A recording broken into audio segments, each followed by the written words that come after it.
Hi, good afternoon. Happy Friday.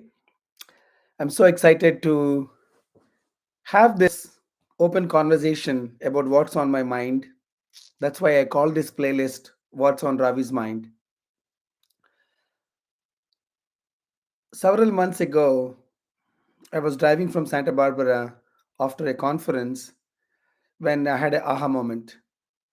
That aha moment was what is the right way to engage our people in the workplace or even in personal relationships? I heard from a Grammy Award winning musician about this idea of hedonic adaptation, which is a human phenomena. So today I'm going to talk about what is hedonic adaptation and how did that trigger a series of thoughts in my mind about what I call the Ravi's hierarchy of people, which was the result of that continuous thinking. So hedonic adaptation um, is how, as human beings, we settle to a new norm. Let me give you an example. So let us say that you routinely fly on economy class on an airplane, and you are fairly okay with it, but then you luckily get upgraded to a business class. For the for a flight, it is so exciting. You start putting all the pressing all the buttons, and you feel the cushion. You enjoy the extra orange juice that they give. Everything looks so amazing. And then over time, you know you start to travel on business class, and then it is no longer that exciting. It becomes normal. It is now what you expect as the baseline when you travel. Now you're looking further front of the aircraft, or if it is A380, you're looking upstairs to the upper level of the aircraft, first class. So another example, let us say you are an employee in a company that introduced a new benefit program where you have free lunch on Fridays. Everybody's excited. You go on Fridays, have a free lunch, and then after some time, you tend to start thinking. Humans tend to start thinking, "Oh, how wonderful if it is available on all days!" And then now company makes it available for all days, and then after a year or 2 years, you get used to it. You start complaining about the food taste, and even when you go to a new workplace, you expect the company to offer free lunch. Okay, so that is what hedonic adaptation is, that how our mind always adjusts to a new norm, which can be higher in terms of quality or service than the one you have always experienced. So as I was driving back, I felt that this may be the secret to addressing employee engagement. Because when I look at the Gallup's 40-year history of employee engagement, I look at the graph, and all of these graphs uh, and my chart I'm going to show you is available in the article in the link. So feel free to go and kind of read more about it. The chart of employee engagement remains pretty much the same. More than 70% of the employees remain disengaged or unengaged or not engaged. There are definitions for all of this. So only small fraction of people are actually coming to work to do more than what they're expected to do. It is always between 20-25%. Now it is a miracle how companies run with such a low number of people actually coming in to do more than what they're expected to do, to who are people who are inspired, excited to come to work, really captivated by the company's mission, and they want to contribute. So those levels have remained the same. So now I'm thinking, yeah, if you don't change your approach, then obviously the outcomes will not change, right? It is trying to do the same thing over and over again, and expecting you know completely different results. I think Albert Einstein has a nice word for it, right? So then I thought maybe that's why the engagement numbers have not changed over the years. Almost 40 years, the line looks pretty much even, when a little up and down, 29%, 26% engaged. So that is when I said, yeah, we have to look at people differently. If we know for sure that hedonic adaptation actually happens, that means you have to look at how we interact with people in a whole different way. So that's how I came up with 4 levels. Now, when I was studying this, after I reached home to to to really pen my thoughts, I came to know about Maslow's hierarchy of needs. Now everybody talks about it. I've heard about it, but I've never actually formally sat down to sort of read and learn about it.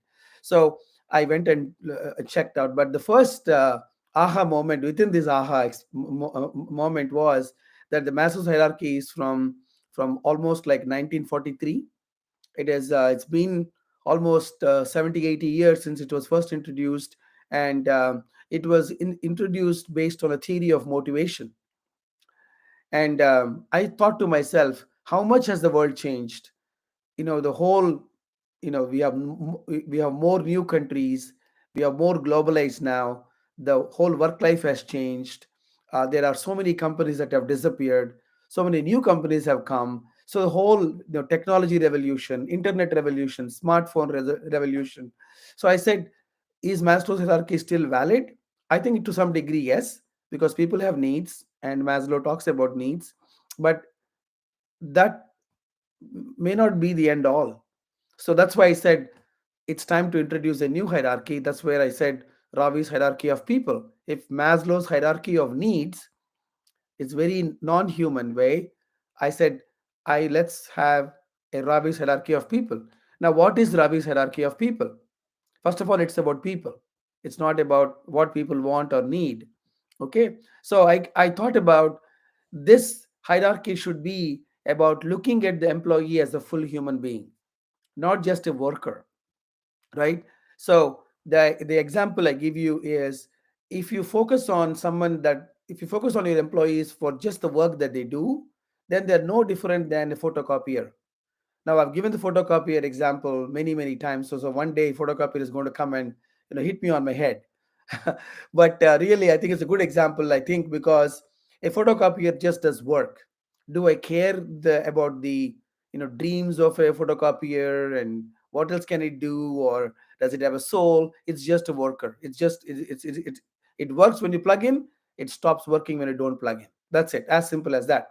So at the bottom of this inverted pyramid, again you can see it in the article, is about the what people do, because we all do work because we have to make a living, or we have to do something to advance our life's purpose or mission, or support our family, etc. So at the bottom of this, what I call the hierarchy, is people do.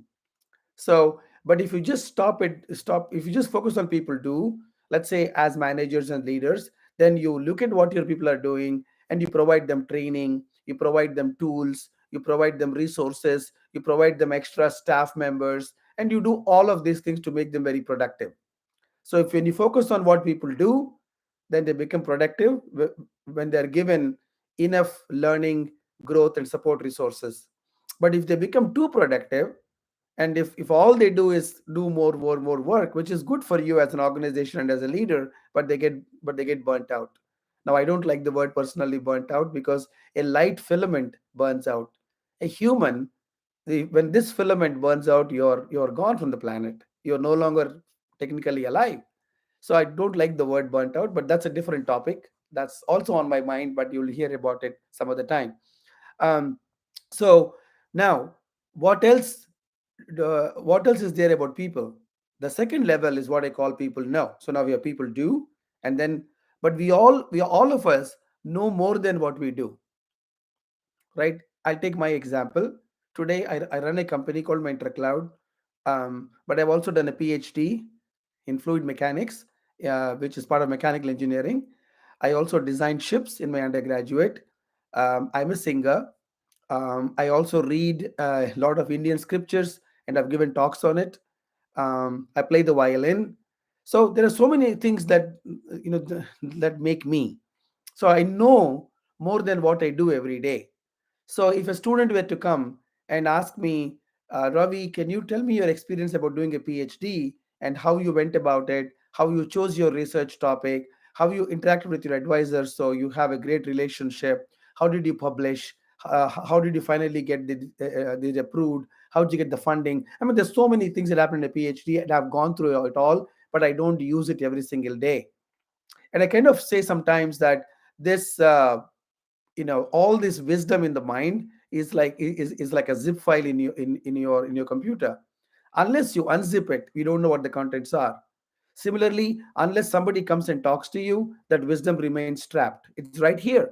All the wisdom of doing a PhD from one of the top schools remains untapped, underutilized, until somebody comes and talks to me. So just an example of how we know more than what we do. If we do is at the bottom, then we know more than what we do.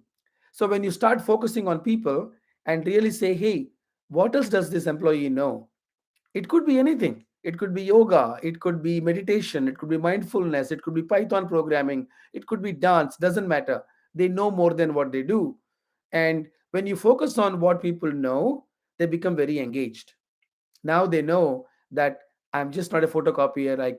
I enter the office, or in this new hybrid world, essentially log in from my home, and I'm working because my company doesn't care how much more can I do for this organization, all of the talents that I have. So when you focus on that, they become engaged. Now there is a very nice case study on this at Google. It was called G to G, Googler to Googler, and there are articles on this topic. When Google asked its employees, use 20% to do whatever you want, and if you have a specific talent, come and teach it. And there was a lot of engagement. People got so excited that they came in with so much energy, and I believe started teaching whatever they knew with so much enthusiasm. Now, when you put people on stage, what happens is they come prepared. So they went and really prepared the presentation, prepared the slides, and because nobody wants to look sort of weak when they are on stage being asked to present. So they become very engaged. The work becomes more than just work. So that's the second level, right? People do and people know. But is that it? Is there any isn't there more than this? What's more than this is people are. You know, Employees, we are parents, we are sons, daughters, neighbors, colleagues, friends, and so much more. Uncles, aunts, sisters, brothers. So there is a element of us that we are going through in our life stage that makes us who we are, right? So when you look at someone, especially in your team, you need to pay attention to who they are too. If somebody had a new child, remember, and make time to ask how the child is doing. If they have elderly parents, if they have recently lost their loved ones, or if they have been sick recently, anything. Anything is because when people come into work, whether they are working from home remotely, or they're coming into the workspace, they are bringing their whole self. You cannot separate these things. So not every day, but once in a while, when the context arises, when you ask them, the joy that you will see in them, if you ask them about their recent vacation or their child, is just unbelievable. Their whole humanness sort of comes alive. I was at a dinner meeting very recently, and I asked someone, how's your granddaughter? But we could have just talked about business and the agenda of the meeting and so on. But just the the joy, the excitement, and how many baby pictures that I ended up seeing, it made the whole meeting so joyful. It made it so human. We're now talking as friends, as people who are looking to expand, how we can do more together. So when you focus on who people are, they become happier. But that's not enough. Now people do, people know, people are, and then there's a fourth level I thought of, is people dream. People have dreams. They want to get advanced education. They want to go to some vacation spots, which may be on their so-called bucket list. They may want to learn a new skill. They may be thinking of learning a new musical instrument, or they may be thinking of starting a non-profit, or joining a comedy club. Whatever it is, they all have dreams. And as leaders, it is important for us to know. Now, if employee doesn't want to share, uh, that's understandable. But taking time to really understand what their dreams are, and whatever you can do to help them achieve those dreams. Maybe give them a new resource, maybe give them time off to go and research on that, maybe connect them to somebody who is doing that today. So now they become more committed. So when you focus on people, what people do, and give them the resources, they become very productive. When you also recognize what they know and give them opportunities to share that with others, as mentors, as experts, they become more engaged in the workplace, right? And the third, when you also ask them, care as to who they are and what life stage they are in, they become happier, because that's all human. We always seek to be happy. We don't need reasons to be happy, but we just love to be happy. Who wants to be sad, right? So we become happier when those aspects of our overall human life is asked. Now, some people may choose to be private. That's not what I'm referring to. But in general, asking, focusing on, or paying attention to who they are or what they're going through, it could be good or bad. I mean, we all have ups, we all have downs. Doesn't matter. But just showing that you care, showing that you're there, it makes them happier. Makes them happier in the workplace. And the last is, if you focus on what their dreams are, and help them to achieve that, whether in this work environment or in some other department or in a whole new company, doesn't matter, right? They become more committed. I have many stories where some people were asked to leave after a certain time and they don't, because they become committed to the company that takes care of them, that focuses on helping them achieve their dreams, cares for who they are, and the life stage they are in, recognizes what they know, and also provides all the resources for them to do their work well. That's what I mean, engaging the human behind the employee. Don't just engage the employee. So this is my theory. If you just focus on engaging the employee, giving them more benefits, more money, more balloons, more cakes, more awards, not enough, because of what I started this interaction with, because of hedonic adaptation. It is human. It is human. So we can't get rid of that, of that basic innate humanness, which is getting used to something and then making it the new norm. And so engaging the human behind the employee means you focus on all four these levels. So that's what I wanted to share today.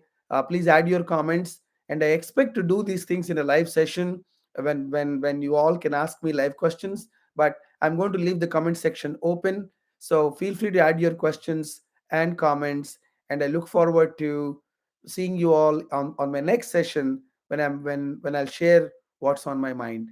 Thank you. Ravi Gundlapalli signing off, author, The Art of Mentoring, and founder and CEO of Mentor Cloud. Have a wonderful weekend.